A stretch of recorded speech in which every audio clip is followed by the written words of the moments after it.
రాబోయే రోజుల్లో కూడా రేపు వెనుగల రాము గారు పోటీ చేస్తున్నారు. అందరూ సహకరించండి.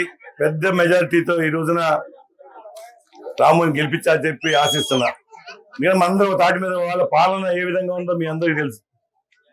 ఈ రోజున ప్రజాస్వామ్యం లేదు, మాట్లాడే హక్కు లేదు, మనకి రాజ్యాంగం విలువలు లేకుండా ఈ రోజున ఏ విధంగా అవమానపరుస్తున్నారో మనం చూస్తున్నాం. ఈ రోజు మనందరికీ అరచేతిలో వైకుంఠం చూపించారు జగన్మోహన్ రెడ్డి. పచ్చి అబద్ధాలు మాట్లాడుతున్నాడు. ఇవాళ నిన్న కొడాలని కూడా కొన్ని విషయాలు మాట్లాడుతున్నాడు. నిన్న ఇంతగా నోరు ఉంది కదా అని చెప్పి ఇష్టం వచ్చేట్టు మాట్లాడుతున్నాడు కొడాలని. నిన్న 470 కోట్లు మా సచివాలయం తాకట్టు పెట్టాడు. దాన్ని ఏమంటాడంటే దాని తప్పే ఉంది, బ్యాంకు లోన్ తీసుకుంటాం, అదేవిధంగా మళ్ళీ తీర్చేస్తా ఉంటాడు.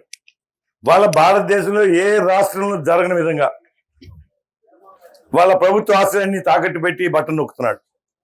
రేపు రాబోయే రోజులు మీ ఆస్తులు కూడా తాకట్టు పెట్టే ప్రమాదం ఉంది. ఏదైతే ఈరోజు భూ చట్టం కింద మీ యొక్క పత్రాలన్నీ ఆడ ఆధీనంలో పెట్టుకుని రేపు దాని మీద లోన్ తీసుకుంటే మిమ్మల్ని ఎవరు కాపాడతారు?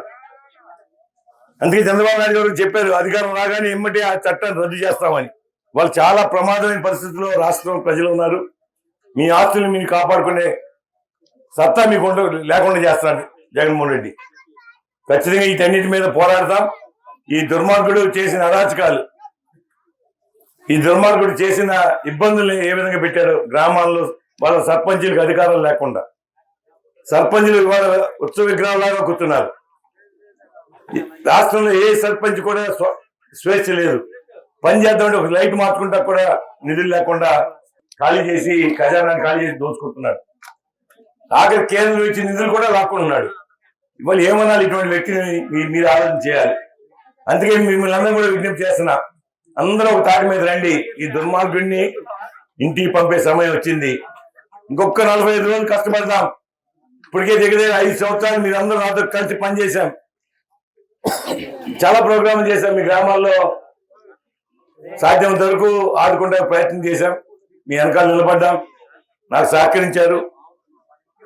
రేపు ఇంకొక 40 రోజులు కష్టపడి కడిగిన తర్వాత ఖచ్చితంగా ఎవరైతే ఇబ్బందులు పడ్డారో కార్యకర్త ఎవరైతే పోరాడి తప్పకుండా న్యాయం చేస్తారని చెప్పి మాటిస్తున్నా. ఎందుకంటే ఈరోజు కార్యకర్తలు ఉంటేనే పార్టీకి బలం.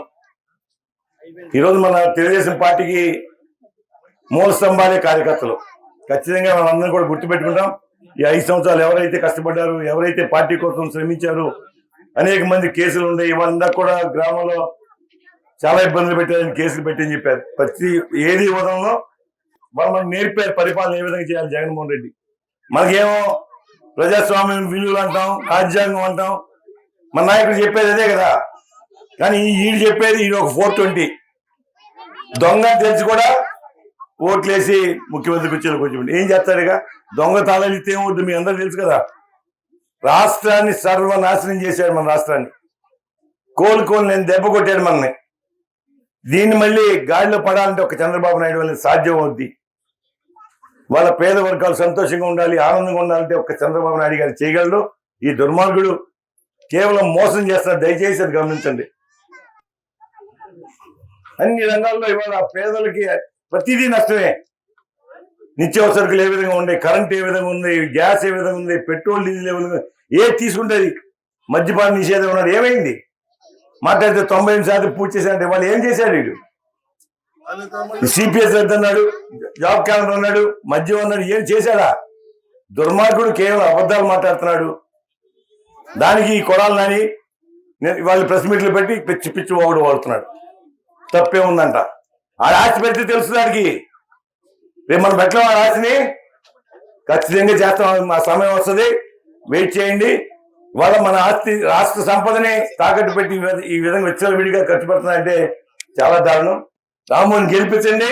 ఖచ్చితంగా వాళ్ళకి గుణపాఠం చెప్తారని చెప్పి తెలియజేస్తూ మరొకసారి ఈ రోజున భవిష్యత్ గ్యారంటీ కార్యక్రమాన్ని 2 గ్రామాలు బ్రహ్మాండం చేశారు. గతంలో కూడా 4.5 సేపు ప్రయాణం చేశాం. రాబోయే ఈ 45 రోజులు కూడా రాముకి అండగా ఉండి మంచి మెజార్టీ ఇవ్వాలని చెప్పి నేను మనస్ఫూర్తిగా కోరుకుంటున్నాను.